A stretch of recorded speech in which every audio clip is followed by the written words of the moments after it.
आपा पढ़ा किसी नदी? गंगा नदी तंत्र। तो देखो गंगा नदी पढ़ने से पहले अपने को थोड़ी सी बात याद करनी है, और याद क्या करनी है बात देख लो। भारत का एक स्टेट है इस तरह से, और इस स्टेट का नाम है उत्तराखंड। क्या नाम है?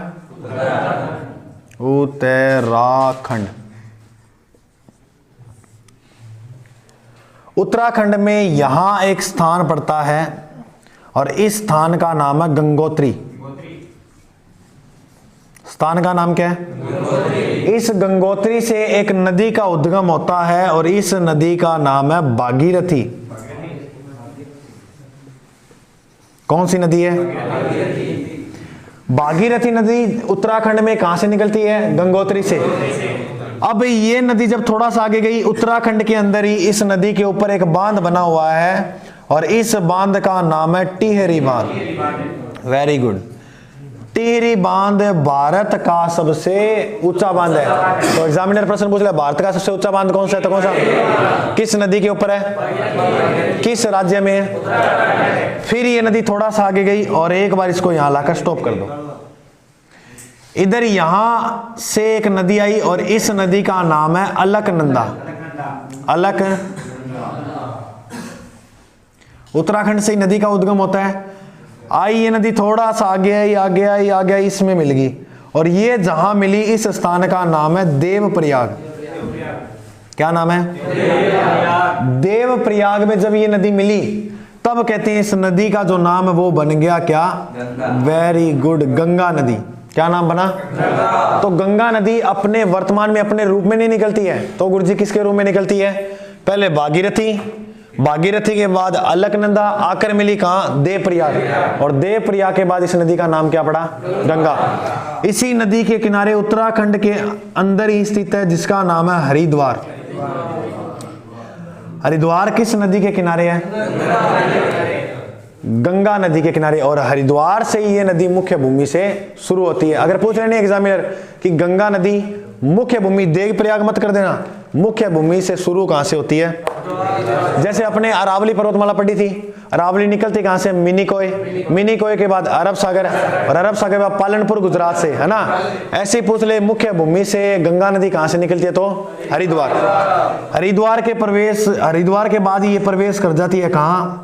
यूपी में। कहां करेगी? और यूपी में आपसे एग्जामिनर पूछेगा प्रश्न है कि कानपुर किस नदी के किनारे है?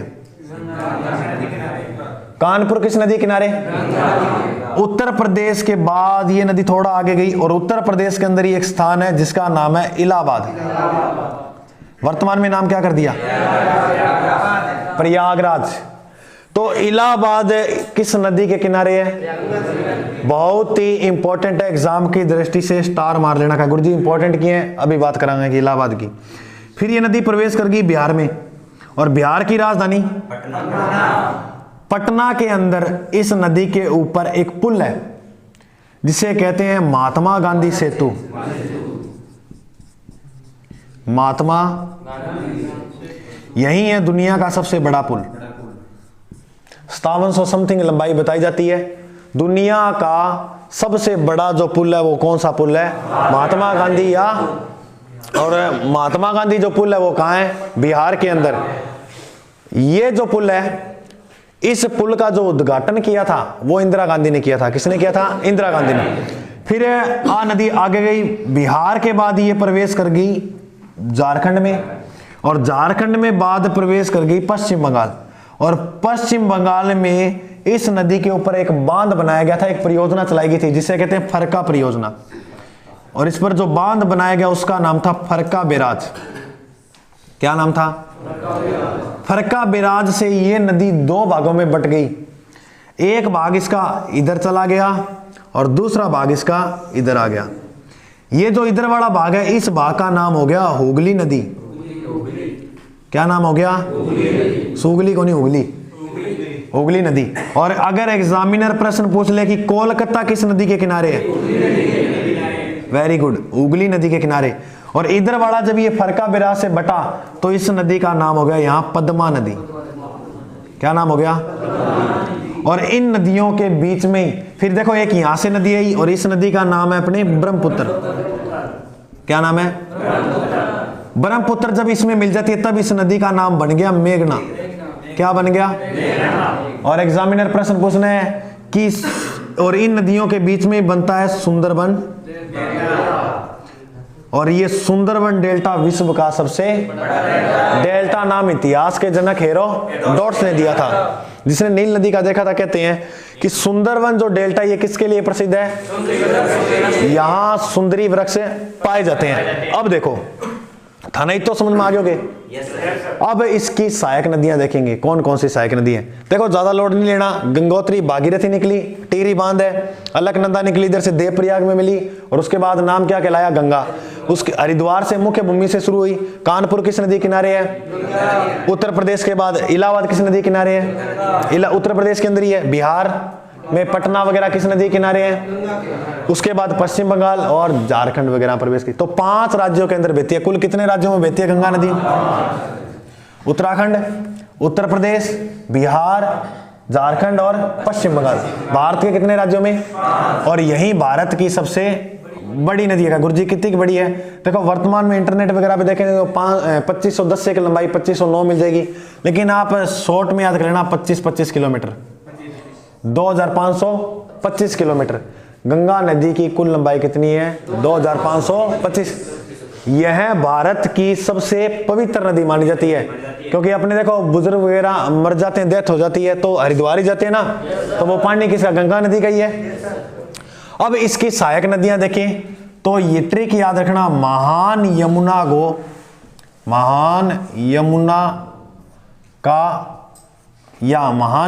को सूणो सो काड़ो घाघरो, गंडका कोस्यो। हंसने की बात है। गंडका कोस कौन सी कहेगी? अब इसके बाद एक नदी तो अपने को याद, एक बार बता रहा हूं, एक तो याद कर लो, कौन सी? महान ने एक बार छोड़ दो, महान अंतिम पढ़ेंगे। पहले यमुना को देखो। देखो यहां पर एक स्थान है यमुनोत्री। स्थान का नाम क्या है? यमुनोत्री में एक पहाड़ी है, यमुनोत्री के अंदर, उत्तराखंड के अंदर ही है। इस पहाड़ी का नाम है बंदरपूछ की पहाड़ी। कौन सी पहाड़ी है? इस बंदरपूछ की पहाड़ी से एक नदी का उद्गम होता है, और इस नदी का नाम क्या है? यमुना नदी। अगर एग्जामिनर प्रश्न पूछ ले कि यमुना नदी का उद्गम स्थान, तो यमुनोत्री या बंदरपूछ की पहाड़ी किस राज्य से? उत्तराखंड में निकलने के बाद ये नदी थोड़ा आगे गई, और इसी नदी के किनारे स्थित है दिल्ली। अगर एग्जामिनर प्रश्न पूछ ले दिल्ली किस नदी के किनारे है? यमुना। फिर थोड़ा नदी आगे गई, और फिर एग्जामिनर प्रश्न पूछ लेगा कि मथुरा किस नदी के किनारे है? तो यमुना नदी के किनारे अपना क्या है? मथुरा। और याद ये रख लेना, थोड़ा सा आगे और जाती है तो इसी के किनारे एक शहर बसा हुआ है, इस शहर का नाम है आगरा। आगरा किस नदी के किनारे है? यमुना नदी के किनारे। देखो आगरा को जब जिक्र हो तो की कौन चाहिए? ताजमहल। आगरा की कई चीजें, पेठो वगैरह बहुत चीजें फेमस आगरा की। ताजमहल का निर्माण किसने करवाया? और वाह,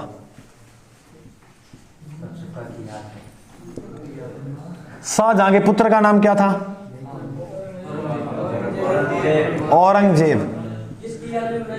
सारी चर्चा करेंगे। और शाहजहां के पिता का नाम क्या था? पहला बायडा की बात बता दूं, फिर मेडमा की बताऊंगा। देखो इनकी फैमिली देखना, पहले कौन आया? जहांगीर बायडो खराब हो अनारकली के पीछे।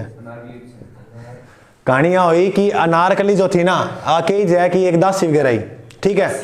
हाँ, तो जहांगीर को अकबर इसका पिता था जहांगीर का, तो कही जाए कि जहांगीर अकबर जहांगीर को कोई भी काम भेजता, बेटा सब्जी लेके बाजार हूं, तो बेटी को बाप ले थोड़ी सी आगे फिर अनारकली के पीछे, कोई भी काम भेजो ले अनारकली के पीछे।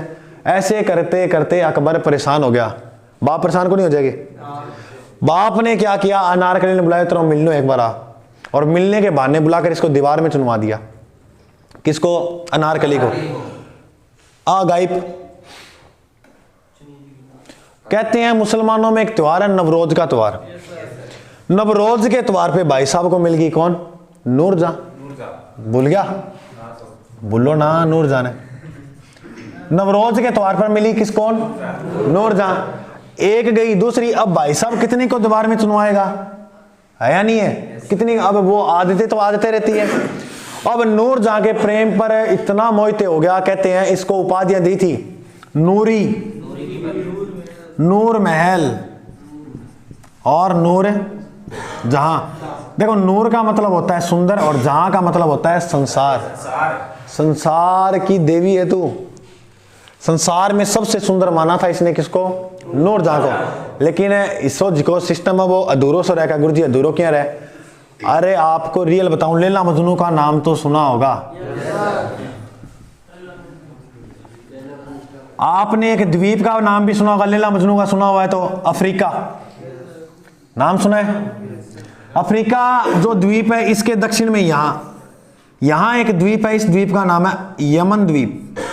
क्या नाम है? और ऊपर एक देश है जिसका नाम है सऊदी अरब। नाम सुना हुआ है? सऊदी अरब की एक महिला ही जी को नाम हो लैला। क्या नाम था? और यमन को एक व्यक्ति हो जिसका नाम था केश। क्या नाम था? प्यार अंधा होता है, अंधा कानून होता है। क्या गुरुजी किया हुआ? देखो, यमन द्वीप का कौन था? अब कई जय जी अपने भारत में बाघा बॉर्डर है नहीं, अठैया आयोजन हो 15 अगस्त 26 जनवरी के दिन, वो उधर से सलामी करते हैं, वो उधर से करते हैं, इस तरह से आयोजन होता है ना।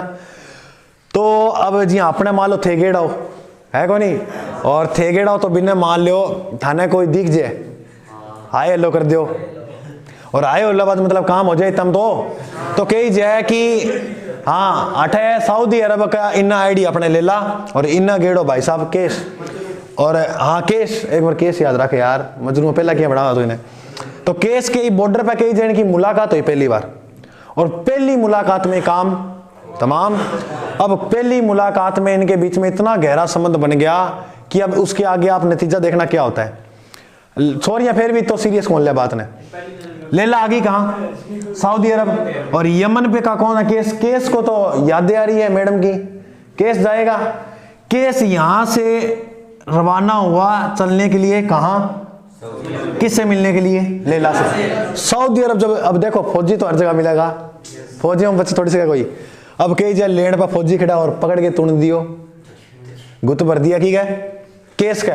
इतना खतरनाक तरह से तोड़ा था केस को, कपड़े कपड़े पाड़ दिए, कहते इतनी गंदी तरह से मारा था। और आयो नहीं करे, मतलब गांव हमारा सारा क्या, अरे बेटी का आपकी सापंगा ले गए, पराइयान छेड़ोगा तो यहीं पड़ेगा है को नहीं। आके फिर कई जगह मरम मुरम पट्टी करी, हल्दी हल्दी को दूध पियायो, फिर तैयार करो केस ने। फिर भाई हरकत थोड़ी प्रेमानंद है को नहीं।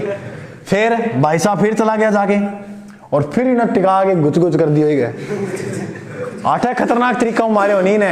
फिर इसके कपड़े वपड़े और खतरनाक थे। फिर आया वापस, अब गांव आ रखा, कितनी बार मरम पट्टियां लगाई, सही करा। फिर इसको एक बार और तैयार कर दिया। फिर भाई साहब ने क्या किया, इधर समुद्र था, इधर समुद्र है, समुद्र उतर के चल गयो। अब सेना 3 है, थल वायु और जल। जल आ रहा घेर लियो बेबी, पेल दियो। अरे रियल में थे गुरुजी, मजाक की बात कौन, रियल में। अब बिना ना मारे हो नहीं तो कहे कपड़ा कुपड़ा का टिका के पाड़ दिया। अब जब ये आया ना, यहां से जा रहा था, तब इसको अब क्या है, अब देखो एक बार हद होती है किसी चीज की। अब मान लो थे गलियों गेड़ा मारोगा 10 एक बार तो ना तोड़ देगा टिका के, फिर भी वापिस मारोगा, तब आपको एक बात कही जाएगी कि ये पागल है, कितने ही कूट ले कोई असर कौन पड़ा है। यानी आपको क्या घोषित कर देंगे? पागल। अरे दिवाली ऐसे नहीं होता, थाना घोषित कर देगा पागल। और पागल को अरबी भाषा में सऊदी अरब वाले लोग कहते हैं मजनू। क्या कहते हैं? इसलिए ये स्टोरी इतिहास में प्रसिद्ध होती है लैला मजनू के नाम से। ठीक है, तो ओ घटना घटित हुई इतिहास में, लैला मजनू का नाम हो। ठीक है, तो ऐसे ही अब देखो ये इन भाई साहब को देख लो। देखो अब इधर जहांगीर उधर खराब है, और बाप तो इसो ही हो, बेटो और इसो निकल गयो। क्या गुरुजी किया? मुमताज का नाम तो सुना ही होगा। मुमताज से इतना प्रेम करता था, इसके ऑलरेडी कितनी संतानें थी? प्रेम को नतीजो अड़ू देख सको। 14वीं संतान को जब जन्म दे रही थी बात है गुरुजी 1631 की। कद की है? 16वीं संतान को जब 14वीं संतान को जब जन्म दे रही थी 1631 के अंदर मृत्यु हो जाती है किसकी? मुमताज की।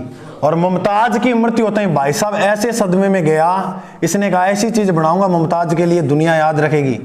और लंबे समय तक निर्माण चला था, कहते हैं 1631 से 1652 तक निर्माण करवाया था, रुपए भी बहुत लगे थे। और इसने निर्माण करवाया किसका? ताजमहल का। देखो मैं कई बार कोई चीज पढ़ रहा था तो ट्रकों के पीछे लिखड़ी दिख जाए ना, क्या कुछ तो है ताजमहल में, नहीं कुछ तो है मोहब्बत में, वरना कोई एक लाश के लिए ताजमहल नहीं बनाता है या नहीं है? तो मतलब की तो है या नहीं है? उसके बाद राजा कौन हुआ? औरंगजेब। इतना नहीं था लेकिन ये कट्टर सुन्नी था औरंगजेब। देखो जहांगीर जो है, जहांगीर के समय चित्रकला का क्या माना जाता है? स्वर्णकाल। अगर एग्जामिनर पूछना किस मुगल बादशाह के समय चित्रकला का स्वर्णकाल माना जाता है तो जहांगीर। जहांगीर इतना खतरनाक पेंटर बताते हैं, खतरनाक चित्रकारी कर सकता था जहांगीर, बहुत हुनर था। चित्रकला का जनक माना जाता है जहांगीर को, जबकि अगर प्रश्न पूछ ले कि स्थापत्य कला का जनक है वो किसे माना जाता है? क्योंकि स्थापत्य वगैरह में वो आ जाती है, ताजमहल वगैरह बना दिया है, नहीं चित्रकारिता अलग होगा, स्थापत्य अलग होता है। इतना समझ में आया? चलो ठीक है। तो ये आगरा किसकी याद में बनाया था? मुमताज की याद में। किसने बनवाया था? शाहजहां ने। किस नदी के किनारे है? कई जगह की ताजमहल के सामने एक किला हो रहा है इसके सामने, और इस किले का नाम है लाल किला। एक तो लाल किला अपने दिल्ली में भी है, और लाल किला ये कहते हैं जब शाहजहां अंतिम दिनों में बुढ़ हो गया, बीमार हो गया, तब कहा जब ये बीमार हो गया था तो इसको कैद कर कर औरंगजेब ने इसी किले में रखा था। तो कहते हैं इस शाहजहां के अंतिम जो दिन बीते थे वो ताजमहल को देखते समय बीते थे, ताजमहल को देखते हुए बीते थे। अब ये नदी आगे गई और आगे जाकर अपना पानी डाल देती है कहां? इलाहाबाद में। कोई उल्लेख नहीं मिलता कहां से निकलती है, बस इतो याद रख लिया उत्तर प्रदेश से निकला है। इस नदी का नाम है सरस्वती। क्या नाम है? सरस्वती नदी यहां से निकली और जाकर अपना पानी डाल दिया कहां? इलाहाबाद। जहां 3 नदियां आकर मिलती हैं वो कहलाता है त्रिवेणी संगम। क्या कहलाता है? तो गंगा यमुना सरस्वती नदी का जो त्रिवेणी संगम बनता है वो कहां बनता है? और इलाहाबाद कहां पड़ता है? इतनी बात समझ में आई। अब देखो यमुना पढ़ ली, सूणो से एक बार 2 नदी देख लें। एक तो है सोन नदी, तो सोन नदी देखो पहला। यहां विंध्याचल पर्वतमाला करवाई थी आपको मैंने, करवाई थी। और विंध्याचल पर्वतमाला में एक पहाड़ी है, इस पहाड़ी का नाम है अमरकंटक पहाड़ी। और अमरकंटक पहाड़ी से एक नदी निकलती है, इस नदी का नाम क्या है? सोन नदी। और सोन नदी बिहार में अपना पानी डाल देती है किस नदी में? गंगा नदी में। और इस नदी का नाम क्या है? सोन नदी। तो सोन नदी भी क्लियर हुई। एक और नदी है, छोटी सी बात और लिखा दूं, देखो झारखंड से ही एक नदी निकलती है, इस नदी का नाम है दामोदर। झांसी की रानी के पुत्र का नाम क्या था? दामोदर। दामोदर नदी निकली किन्नों? झारखंड। झारखंड से निकली ये नदी जब थोड़ा सा आगे गई तो ये एक पठार को पार करती है, और इस पठार का नाम है छोटा नागपुर का पठार। छोटे नागपुर के पठार को 2 भागों में बांटने वाली नदी कौन सी है? Very good. कौन सी नदी है? दामोदर नदी को बंगाल का शोक भी कहते हैं। बंगाल का शोक किसे कहते हैं? लेकिन वर्तमान में कही जाए ठीक बंगाल के लिए लाभदायक भी हुई थी। तो बंगाल की लाइफ लाइन, जीवन रेखा भी किसे कहते हैं? दामोदर नदी। बंगाल का शोक पूछ ले, बंगाल का जीवन रेखा पूछ ले, किस नदी को? छोटा नागपुर को जब 2 भागों में बांटते हैं दोनों नाम चेंज होंगे। ऊपर वाला हो जाएगा हजारीबाग का और नीचे वाला रांची का पठार। और छोटे नागपुर के पठार की सबसे ऊंची चोटी कौन सी है? भूल गया के? पार्श्वनाथ।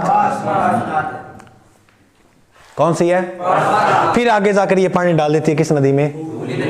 इतना समझ में आया? अब अपनी जो नदी है सह याद रख लियो सरयू, या याद रख लेना शारदा, या कास, इस कास से याद कर लेना काली। ये एक ही नदी है, सरयू, शारदा या काली नदी, सरयू, शारदा या काली। इसको पढ़ने से पहले पहला घाघरा न पढ़ लिया। कौन सी नदी है? घाघरा नदी। घाघरा नदी हिमालय से निकलती है, चीन से ही, और हिमालय से जब ये निकली और आई आगे आकर पानी डाल दिया कहां? बिहार में। बिहार में पानी डाल देती है किस नदी में? अगर पूछ ले एग्जामिनर घाघरा किसकी सहायक नदी है? किसकी? बाईं ओर से बहने वाली गंगा नदी की सबसे बड़ी सहायक नदी कौन सी है? घाघरा। बाईं ओर से बहने वाली, अब बाईं हो गयो, बाईं ओर से बहने वाली गंगा की सबसे बड़ी सहायक नदी कौन सी है? घाघरा। अब बात करें, अब ये जो पड़ी थी ना सरयू और शारदा या काली, तो ये नदी यहां से निकलती है, कौन सी? सरयू नदी या शारदा भी कहते हैं इसे। सरयू नदी निकली और आई उत्तर प्रदेश के अंदर, इसी के किनारे स्थित है अयोध्या। अयोध्या किस नदी के किनारे है? बहुत बार एग्जाम में मतलब आ जाओ थारा देखी रखो, अयोध्या किस नदी के किनारे है? सरयू। अयोध्या भगवान राम, याद आ रहा है क्या? तो राम उस संबंधित वगैरह, राम ने कहते हैं अपने जो जल समाधि ली थी ना वो किस नदी में ली थी? सरयू नदी में ली थी। देवलोक के लिए जो समाधि वगैरह ली थी वो किस नदी में ली थी? सरयू नदी। तो अगर पूछ लेनी रामायण का संबंध किस नदी से है? किस नदी से है? सरयू नदी। और पूछ ले सरयू किसकी सहायक नदी है? तो सरयू जो है वो किसकी है? घाघरा की। और घाघरा वो किसकी सहायक है? गंगा नदी। गंगा में जो पानी डालती है वो कहां डालती है? फिर जो नदी रहेगी वो है गंडक नदी। कौन सी नदी है? गंडक नदी भी इधर नेपाल में गई है, और नेपाल और अपने चीन की सीमा से निकलती है। ये नदी यहां से निकली और निकलने के बाद सीधा पानी डाल देती है लाकर कहां? बिहार में। और बिहार में किस नदी में? गंगा में। फिर एक नदी और बच गई अंतिम, जिसको से याद कर लियो, कोसी। कौन सी नदी? कोसी नदी भी यहीं से निकलती है और आकर अपना पानी डाल दिया कहां पर? बिहार में। और याद ये रखना है कि बिहार का सो किस नदी को कहते हैं? बिहार का सो किस नदी को कहते हैं? कोसी नदी। कोसी नदी किसकी सहायक नदी है? अब मैंने शुरू में एक लाइन लिखी थी क्या?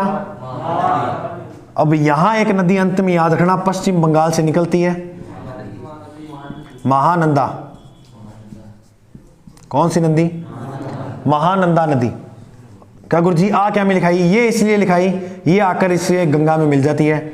महानदी बाईं ओर से गंगा में मिलने वाली अंतिम नदी है। अगर पूछ लेना गंगा में गिरने वाली बाईं ओर से अंतिम नदी कौन सी है, तो अंतिम नदी कौन सी है? महानंदा। और महानंदा आकर गिर जाती है किसमें? तो इतना समझ में आया क्या? गंगा नदी।